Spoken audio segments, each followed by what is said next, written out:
Smaller project today. Barbie VW Golf, which I think was made in 1981. Can we make it radio controlled? It's a bit more retro than some of the other RC conversions of Barbie cars on YouTube. So here we go. I've cheated slightly because I've already started on it. I got a Tamiya, it's just the body, front wheel drive chassis, which I thought would fit in there well. You always think these things are going to be easier. So I started cutting it. This is it. Let's go and see how it's all going to fit together. These were the wheels. These are just plastic, so I didn't really want to use those. So cut these sections out, the sort of wheel tub and what was holding the steel axle. I wanted to get the whole, you can see there it says 1981 vintage, 41 years old. So I cut those out using the faithful Dremel, which left me with these large apertures, and the dismembered Tamiya chassis is just sort of cut through the hacksaw. So that's the rear end, which had these axle extenders, and it had some like off-road tyres. Let me just get those. So it came with these axle extenders which push on the shaft, and then the pin goes through there. And it also came with these off-road wheels which didn't really fit with the body, but found these second-hand wheels on eBay which are kind of retro VW wheels, I suppose from the 90s. A lot of people used to run these wheels. Can't remember who made them. So they were about the right size. They were the first ones I got, of course, on Alibaba, and what I thought was going to be the right size turned out to be way too small. As you can see, probably Euro look, but maybe not much use to actually make it radio controlled. So cut the chassis up. The extender pieces that are on the back seem to work really well with these wheels, and that actually drops in there quite nicely. It looks a bit wide in the camera, but it is just about the right sort of width. So I need to fix that to that platform, and then run like a steady to the front to keep it all rigid.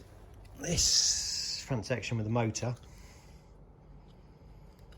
I was going to fit that way round, and then I thought actually I could put the motor forward and get it all out of the way so it kind of fits in there kind of like that, which is good. But the problem with the extenders is you end up with steering that sort of goes like that. So I've got to make the suspension a bit wider, bring the bottom arms out and the top arms out so that the wheel sort of turns like that. I probably could have done it lots of other ways, but just seemed to be what I had and how I thought it'd work best. Never normally works out like that, but yeah. So yeah, we will have Maddie's VW Golf running soon. The only thing is I have to get longer drive shafts, which are coming from eBay, because the little dog bone drive shafts won't be long enough when I've moved the arms out each side. So I've got some longer ones of those coming. So done a hot melt bodgery there, not really very pretty, but now I've cut this bit of paper, which when unfold it should be that brace. So I'm going to cut a piece of alley out and I can attach it to the rear valance and the floor and the, I would say gearbox, but there's nothing in there, and that should stop it doing that. It's a bit flexy at the moment, but you can see it does actually have pretty good travel, and it should be sitting about there. It should be just about right. So yeah, let's cut that piece out of alley and drill some holes, screw that on. I think this is polystyrene, so it's probably not that strong. It's going to be fairly light duty use. So I'm going to cut it out. Just drilled a couple of holes and I'll just snap that alley in. It's just thin stuff, and then file it to the right shape. So I've just run some thinners across all the contact areas.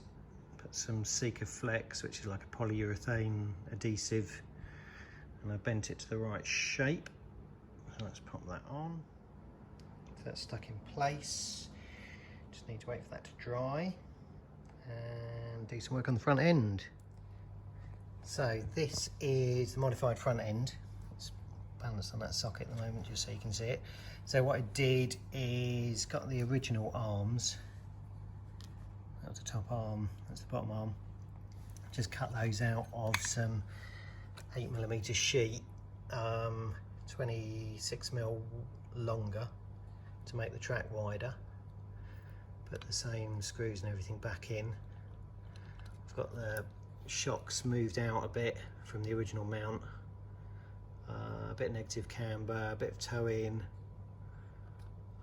plate to spread the load to where the bonnet would be above, and obviously the motor is where the front is, so that sits in the body like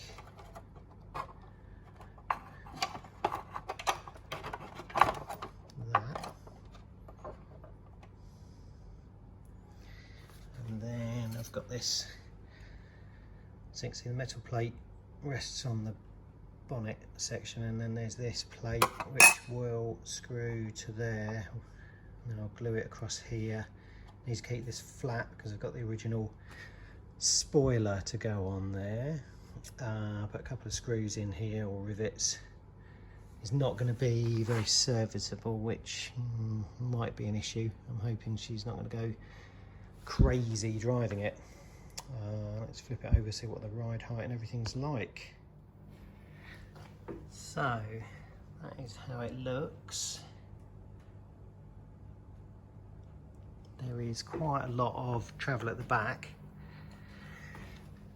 Not so much the front. The front's a bit harder, but also I've got to get the battery in here, which I think is going to pull it right down and get it at that sort of level.